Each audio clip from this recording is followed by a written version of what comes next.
Welcome to Meadowsweet Farm Fiber Arts Design Studio. My name's Bonnie, and this is a podcast about the textile arts, weaving, knitting, spinning, and just about anything related to the making of cloth. It is also a podcast about the history of textiles, a few of the makers, and what gave them inspiration. Meadowsweet Farm is where I live with a Doberman, a cat, 3 horses, and, of course, my family.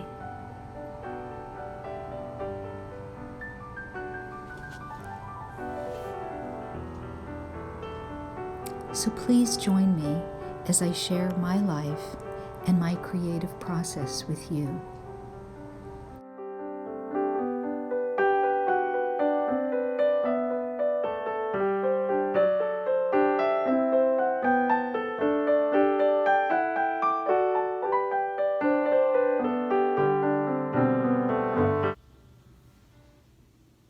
Welcome to my podcast, and I hope everybody's doing well. Today is it's Tuesday, July the 14th, 2020, and I am here in my family room, and it's around 12:30 in the afternoon, so I thought I would podcast. I got a text message this morning from my friend Debbie. Hi, Debbie. Saying that she's wondering when the next podcast is going to come up. So here it is. I hope everybody's doing well, and I try to keep the introduction of my podcast as kind of my intro, so I can just start in with the things that I want to talk about. So but I hope that everyone is safe and doing well. I know here in Pennsylvania, we have to address the elephant in the room. Here in Pennsylvania, we've had in Allegheny County kind of a surge of the virus coming back again. So, it's just a very, very distressing time right now. In fact, Debbie and I tried to go and have lunch one day, and everything was closed. You could only get in for takeout, and we just wanted to go and sit in the open air and have a glass of iced tea and just kind of catch up. We did catch up, but we just thought we could have a really, really nice day, and it just didn't work out that way, but we still had fun. I want to first give you an update on what's been happening, and it's been really such a long time since I podcasted. I finished up my classes in May, and we did have a graduation ceremony for the college. They split it up into 2. They had an evening graduation for the nursing students and the healthcare professional students, and then the regular graduation was Saturday morning at 11. So that went really well, and it was really nice to see that the students did get to graduate and have a ceremony, which was really nice, and the parents got to see their kids graduate, which was really good. I have been crazy busy here on the farm trying to get all the things that I need to get done before I start back to school, which is early August. And what they're doing this year is they're shortening. I think most colleges and universities now are shortening the time frame. So we're only going to be going for 14 weeks. So I'll start, I think I have an in-service on the 12th of August, and then the next day, which is Thursday, that's a Wednesday, and then Thursday we start right into teaching classes. So, but I will be done the week before Thanksgiving. So, and I'm not sure when we're going to start back up again. Um, so, but just mowing, I put in raised beds in the garden. Um, I put in 11 yards of mulch, which was, the guy comes and delivers the mulch, and then I shovel it into my little wagon on my tractor, and then I take it and do it all around the farm. There were a lot of trees that needed trimmed. Stephen and I did that.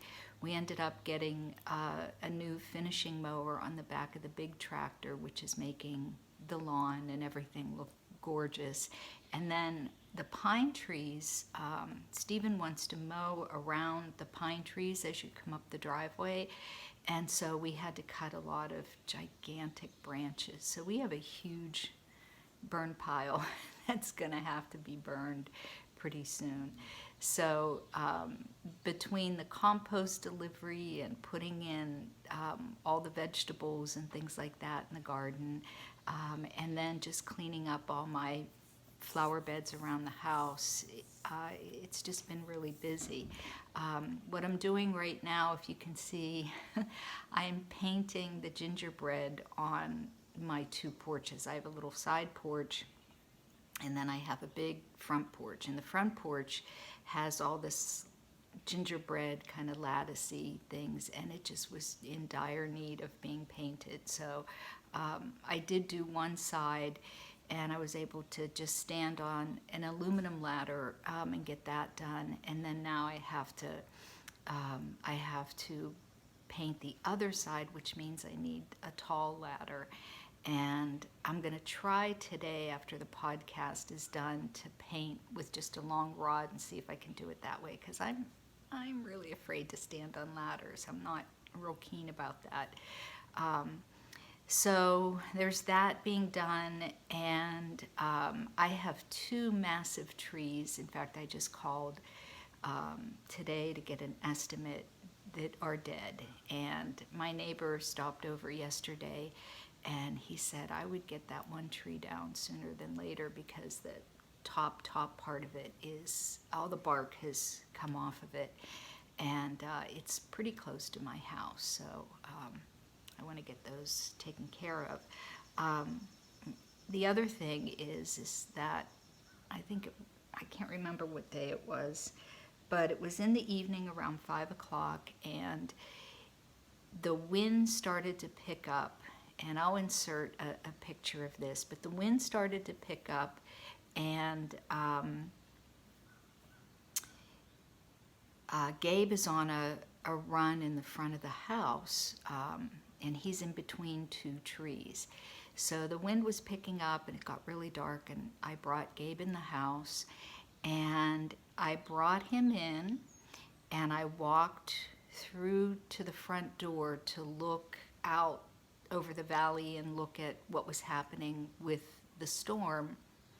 And the tree that is, it's not very big, but it's big enough. It's heavy. I can't move it. It split, and there was no lightning or anything like that. It just, I think the tree trunk went like this, and just one part of it just broke. I mean, it didn't break, it's all the way down to the root, and just fell towards my front porch. So my neighbor came up, and tomorrow, which is Wednesday, he's going to cut that up and use it for firewood, which is really nice.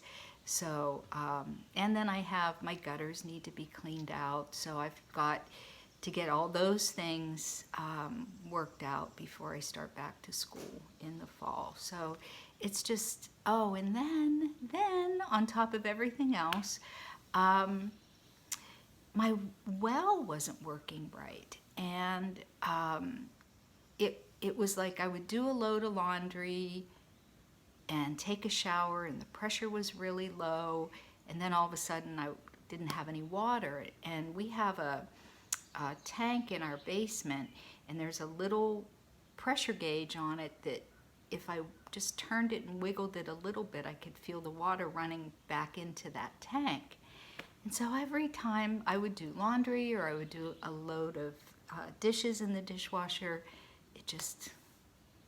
So I had the well guy come out, and he said there's a little a filter right before it gets to the tank, and he said you probably need to change that. So I changed that, and that's helped with the pressure a lot. But then the next day I didn't have any hot water, so I needed a new hot water tank. So they put in the new tank, and then the next day I'm like, because I was taking, like, for 3 days until the guy actually came, I'm taking cold showers. And I'm like, I gotta have this in. So, so he came, he put it in, no big deal. The next day I went to take a shower, and I'm like, oh, I'm gonna take a hot shower. This is gonna be so good. No hot water. So I called Timmy back up and said, come on out. I don't have any hot water. And he came, and here this breaker kept popping too. That was the other thing. So here it was just loose, so he fixed that. And so now I have hot water. I'm living large now. So yeah, and then my farrier came out the other day, and you know, we kept our social distancing, but I did have a little lunch for everybody, which was really nice and fun. So that worked out good. So that's why I haven't been on. It seems like it's just been one thing after another. It just keeps piling up. So so I am going to be painting the porches and getting those all fixed up, and then you know, little by little getting things accomplished. So well, I have a few things. I have been knitting, and I have been doing some things. I'm working on 3 sweaters. I got one done, and I think I've shared these. These are commission pieces that I designed, and I'll insert, after we're done talking here, I'll insert a photograph and explain these ones. But I have been finishing those up, and those are done on the knitting machine, and I'll explain a little bit in detail about those. But before I start showing you this, my podcast in the end is going to be just kind of a little walk around my backyard and my little garden by the side porch, and there are some early video clips of my apple tree when it was blooming and things like that. So I'll just show you those and just clip those in so you can see all that. So okay, so let's start with a work in progress and the same finished object. Excuse me, I sneezed. Okay, so this is a scarf that I'm working on, and I made one. I'm sorry, it's a cow. And I made one, and of course I didn't tie in the ends. And I really, really like this. It's called Bridged, and I can't think of I'll do the links on the notes below of, but I really like this. This is so pretty. And it's really easy to do, and I'm a really slow knitter, and I knit this like in just a couple days. It goes so fast. The yarn that I'm using, and I'm pretty sure I got this from the Bluefield Yarn Company, it's called Road to China Silk and Jewels from the Fiber Company, and it is 65% baby alpaca, 10% cashmere, 10% camel, 15% silk. and it's 159 yards, and I think the pattern calls for 150 yards. So I just kept knitting until it looked like I was gonna run out, and then I bound off. But it doesn't have a name of the color. It's made in Peru, and it says this yarn has been intentionally handcrafted with subtle texture and color variances. Due to its unique nature, we recommend buying enough yarn to complete your project. In order to achieve optimum results, we encourage you to alternate skeins for an overall blended effect. This yarn, I don't think you're going to be able to see. You might, yeah, you can kind of see the variation in the color, but it is so soft.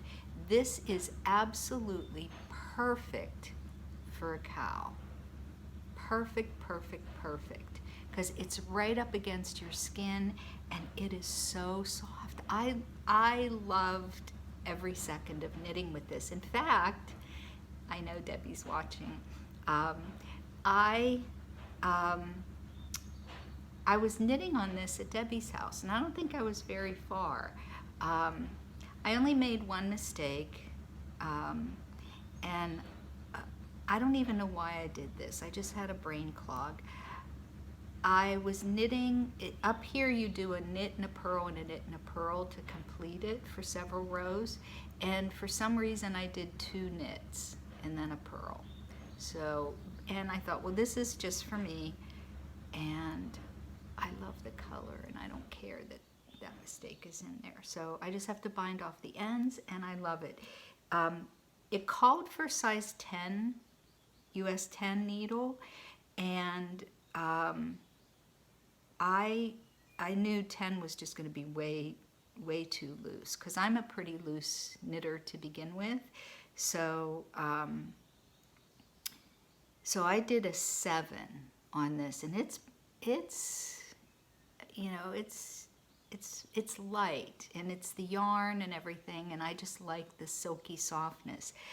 So I'm doing another one, and this one I switched to a size US size 6, and it does feel, the lace here does feel a little bit tighter. And for the very first time, the needles that I was using for this one, I can't remember what company they're from. They're the ones that have all the different colors, and they're wooden. They have all the different colors, and I don't know what company that is. I never pay attention to that kind of stuff. I should. But what was happening was, every time I'd finish a row or in the middle of the row, when I'd try to move my yarn across that little area where the cording connects to the needle, it would unscrew, and I was constantly fiddling with that. These are ChalGoo. Oh my gosh, I've never used these before, and I've heard everybody raving about them. The cord is amazing. I don't have to worry about fiddling with this, and it slides so nice. And the points are pointy, but not too pointy, because this yarn, on the other ones, I was just having some problems, because you do have to knit 2 together to get the lace, and when I was doing that, it was the other needles, not these ones. It was catching the yarn and snagging, and I was having some trouble. But these needles are amazing. So I looked online, and I haven't decided yet. I'm gonna think about it a little bit, because I have so much stuff. I have so many needles. I haven't decided whether I'm just going to order the fixed needles like this, or try the interchangeable ChalGoo, but I really like these a lot. So if you have used the interchangeable And if you could just make a comment below and let me know how you feel, because I really like these fixed a lot. There's absolutely no ridge or anything that your yarn catches on. It is so smooth, and like I said, this is so flexible. I love these. I love them. Okay, so it's actually a finished object and a work in progress. So I'm going to do this again, and this is a color that I really like. So I think it looks, it's a color that looks good on me. Okay, and this also has the variegated colors in here. So I don't know if you can see that. It's just so pretty, and it's so soft, extremely soft. Okay, so I have that. Okay, this is a work in progress. Let me see, where is it? I have so much stuff here. Okay, here it is. I've seen a couple people, like Jules on So Sweet Violet. I know she has these in her Etsy shop. And Gaina, she made one of these. They're rope bowls. I was a little nervous about trying it, and there are a lot of YouTube tutorials on how to do it. Probably the hardest part is getting this part started, and I didn't do it right. I tried it first and then watched a tutorial. I ended up taking out part of it because it was messy. But once you get this done, it's really fun. It's very meditative to do because it's just a zigzag stitch, and that's how you join the rope. So the mistake that I made is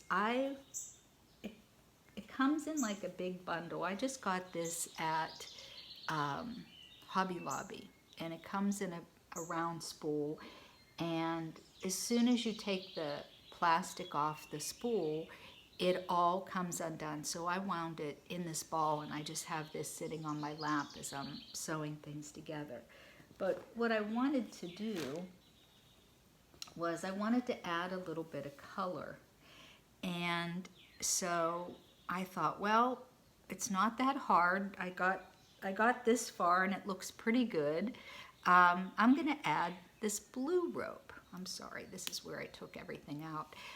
So I thought I'm just going to add this blue rope and see how that works. So I cut this part off, and then I was going to join this, and I just like left it all fuzzy and was trying to like twist the ends, and I was like, oh well, it'll be okay. It'll just all tuck in there, and of course it didn't.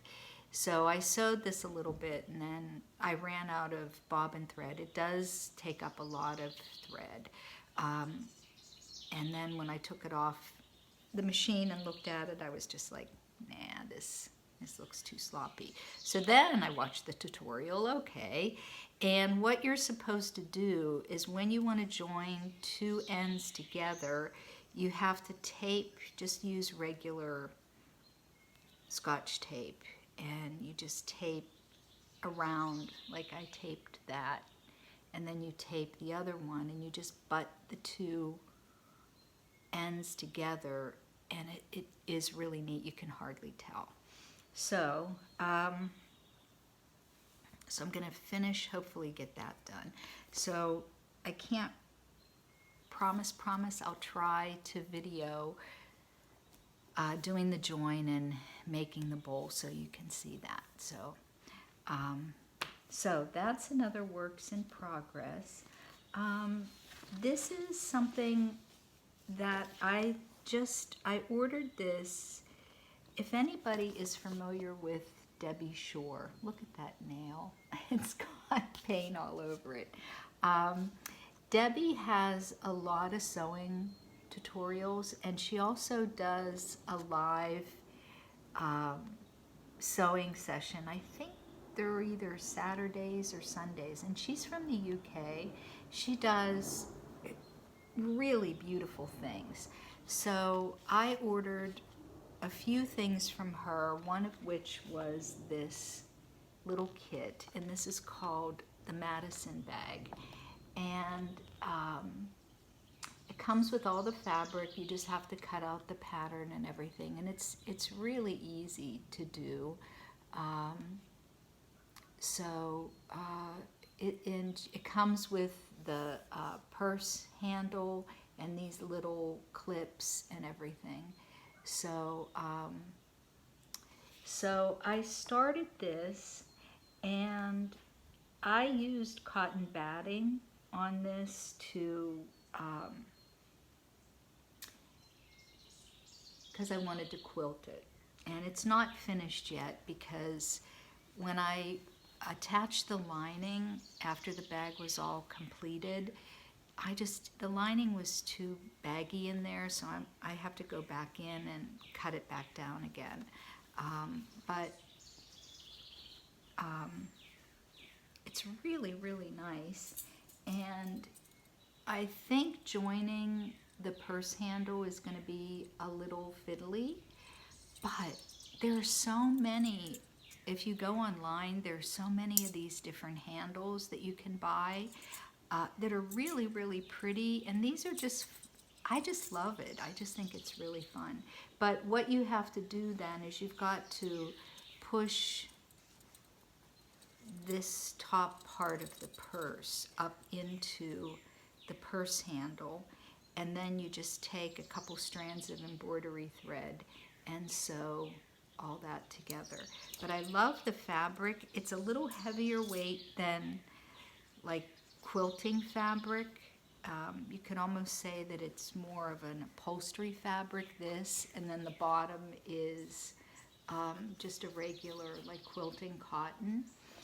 And they're super easy to make. They're really a lot of fun.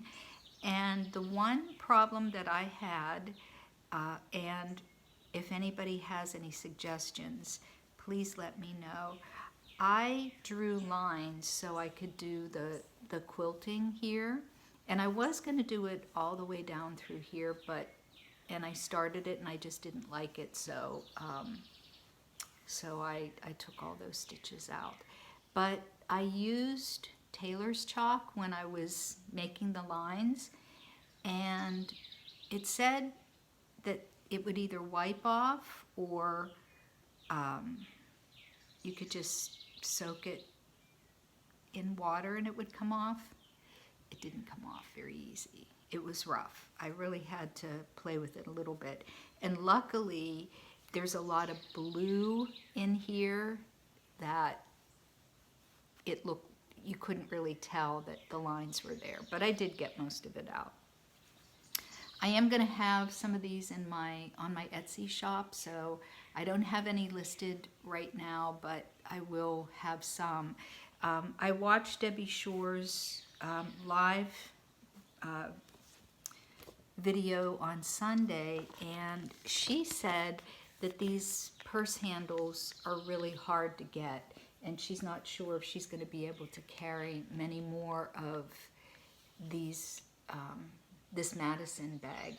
But there are so many other ones, and she does have a video on how to measure for fabric for any kind of purse handle, and you just draw it and design it. So if you haven't subscribed to her channel, check her out. She's really good. I think I have every book she's written. She does pillows.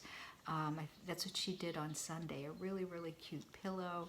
She does all kinds of different bags, and she's just really fun. She has a really cute little dog, Bobbin, that's there. So yeah, so I will keep you posted on this as well when I finish it. Okay. I want to do a giveaway, and so what I'm going to do is I would like for you, this is Mountain Colors, and it's hand-painted yarn. And this is 100% merino, and it's River Twist, and it's from Whiskey Springs. Hand-dyed colors may vary within the dye lot if noticeable, knit alternately from 2 skeins. But this is 100% merino, it's 240 yards, and it's really squishy. It's really, really soft. So I would like to give this away, and what I would like is for people to comment below and tell me what your favorite summer pastime is. Okay, so what do you like to do in the summer? Okay, so, and then I will announce the winner and next time I podcast, which I promise it'll be less than 2 months. Okay, so finished objects. I finished another hitchhiker, and I absolutely love this yarn. This part is this is my, I don't know why, I love the striping on this. This was so much fun to knit. And again, I'm sure you guys have heard this from, people that are doing the striping of the yarns, but it's like you finish one color and then you're like so excited to get to the next part of the striping, and the next, and the next, and the next, and the next. I love this. I just really love it. It's very soft. The one thing I thought was really kind of funny is it didn't, like, this is the same stripe, and I like this part of the stripe better than that part. I just love how the colors, I don't know what it is about those colors that I'm just really drawn to that. I just think it's really pretty. So, one funny thing, I had this sitting on my table blocking, and I blocked it, I washed it a couple times and laid it outside in the sun to dry, and then I brought it in, I wet it again, brought it in, and put it on the blocking mats, and I wanted to get the points so that they were really pretty. So I did this, and I went to bed, and I got up the next morning, and there were like all these little pools in the yarn, and I'm thinking, I didn't knit like that. It didn't look like that yesterday.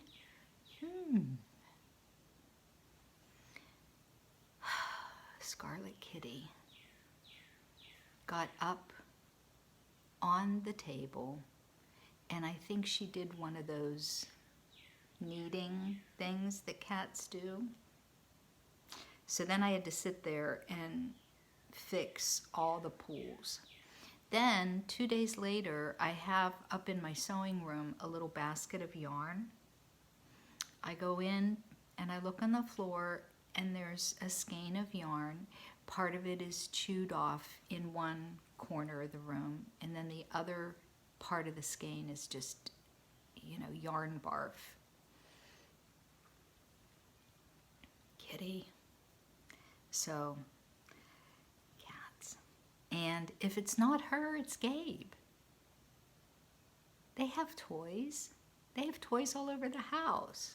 No, they want what I have. They want my toys. So, okay. So I have 2 more things. Stephen and I were over at the storage area where we have a lot of things that came from his mom's estate over there, some furniture and couches and things like that. And we were up in the attic, and there was one of those really old suitcases, and I've been looking for those because I would like to, maybe set one on a table or just use it to store, yarn or a project that I'm working on, whatever. And I said, oh. And he goes, oh yeah, I've been saving that for you. So he goes, open it up. So I opened it up, and inside were all these fabric scraps. This giant suitcase filled with his grandmother's old fabric quilting. And who knows where or how long or who else used the scraps, and so anyway, there's a couple quilting patterns in there, and I'll have to share with you the one pattern if I can, when I find it. She did a whole block, a giant quilting block that she did by hand, and it's just incredible. So I found this, and it does have some moldy marks on it. I soaked it in some wool wash, and I did get some of it off. I don't know what some of this, it's got some stains and things in it, but I do have this pink, and I'm gonna make the circle, and I'm gonna turn this into a pillow. So that's what I'm gonna do with that. The other thing that I found in the scrap, I went through and looked at all the pieces and just, was trying to figure out what she was doing. It's a huge garbage bag of things, and I went through it and just kind of was looking at some of the things that she was working on. One of the things that she was working on were buttonholes. And I found this fabric. First, I found a couple pieces of fabric that she was doing machine stitched buttonholes. Here she's cutting them out, and so you can see she's cutting out the little buttonholes. But then I look at this fabric, and I did like a couple triple takes on this. This is a buttonhole that she did by hand. And the technique that she used is she stitched a piece of fabric on the back side, and she cut the edges, she pulled part of the fabric through to the front, turned under that fabric, and stitched along this edge by hand. What? I was just like, that is so cool. So this is a really old technique of making buttonholes, and I think it is absolutely so precious. So she's got 3 here, and I did find a website that shows you how to do this, and it's tedious, but I just think it is so pretty. I really like this a lot. So yeah, those are some of my finds. I'm trying really hard to not buy yarn and just try to use my stash as much as I can. So I don't know if I can handle it. I've been watching some podcasts, and there's some people that have some absolutely gorgeous yarn that I would love to purchase. There's one gal, she's from Scotland, and I can't remember her podcast off the top of my head, but she's just starting to do some dyeing of yarn, and she did one. She said she likes cocoa and marshmallows, and she did this yarn that is just absolutely beautiful, cocoa and marshmallows. It just is gorgeous. And I'm like, oh, I really want that, but I'm going to hold off. I'm going to be good. Okay, a couple more things that I want to share with you. First of all, my hair. Okay, I did finally go and get a haircut, and I didn't go to the gal that I usually go to. I was trying to cut my hair on my own, and it wasn't too bad. I wasn't doing too bad of a job, but so I went to just like a really in and out fast place, and we had to wear masks, and she trimmed everything up and cut everything. And then when it came time to dry my hair, she said that she wasn't allowed, that they can't dry your hair.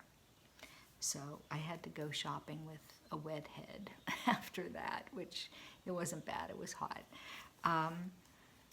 But then I came home and I thought, well, you know, my grays were showing, so I thought, well, I'll just do a little touch-up. And I had this nice and easy hair dye, and it was cinnamon. And I usually, my hair has always been dark, and it's actually been much darker than this when I was younger. So I thought, well, I'll try this. And I left it on, and I started noticing that the dye, usually it turns like a dark brown. It was turning purple. And when I rinsed everything off, my hair was close to pink. It was, my scalp was like red pink. It was so funny. And Steven said he liked it. And I had it like that for a couple days, but I just couldn't stand it. So I dyed it again and got, I mean, it's still, you can't tell here, but it's still got a little bit of red in it, which is funny. So anyway, the last thing I want to share with you, and then the rest of the video, if you don't want to watch, is just my garden and just, you know, going around and showing you some things. But I have this book, and it's called The Country Flowers of a Victorian Lady. And I've had this for many, many years. And I always really like this, going through this a lot, because it's really about the language, the kind of hidden meaning behind different flowers. And I'll just share this with you. The woman that wrote this book, she found a book of memory, and this woman that wrote the book is a curator, Gill Sanders, and she's from the Victoria and Albert Museum in London. And she found this book, and it's a handmade keepsake or gift that was done by an amateur artist named Fanny Robinson. And she was born in 1802 and she died in 1872. And she later became Mrs. William Hubbard Barrell. And what she did was she just painted these beautiful watercolors of flowers. And then she wrote a little poem about the flowers. So what Gill Saunders did is, there's nothing else that she could find about the book. And when she went through the book, it says the poetry is often nostalgic, and many of the flowers illustrated symbolize sentiments such as submission to grief, constellation, early friendship, and pleasing remembrances. Indeed, the title, The Book of Memory, seems to confirm that we should see this charming work as a very personal memory to a loved one and a meditation on love and friendship. We can never fully know its creator's intention, as the title page rightly says, but there's more in me than thou'lt understand. So they believe that it was rumored in her family that the book was dedicated to someone who had died in a hunting accident, perhaps a student at a college in Oxford, which is pictured in the border of plate 19. The poetry is often nostalgic, and many of the flowers illustrated symbolize sentiments. So what she did was what the curator did was, in order to kind of interpret the work of the artist, she looked at what each of the flowers symbolize. And it's just a beautiful, beautiful book, and her artwork is just stunning. It's just really beautiful. So let's see if I can find one here. I'll read you the poppies one. So here's the one. Come back. This is the one with the poppies, and then she's got her handwriting there, which is beautiful. But this says, "Life is like a furrowed field. Methinks the poppies say, broadcast sown with care and grief, which spring up day by day. But ever there, mid crops of care, some brighten-hued joy appears, to teach that men should hope again for smiles amid their tears." So I thought that was very fitting, considering what's happening today. So I hope you all are doing well again. I know I've said that a million times, but I do. I hope everyone's doing well. And please remember to comment, and then I'll pick someone to receive this really pretty 100% merino. Don't forget to subscribe and hit the like button if you care to like my podcast. And I will see you soon.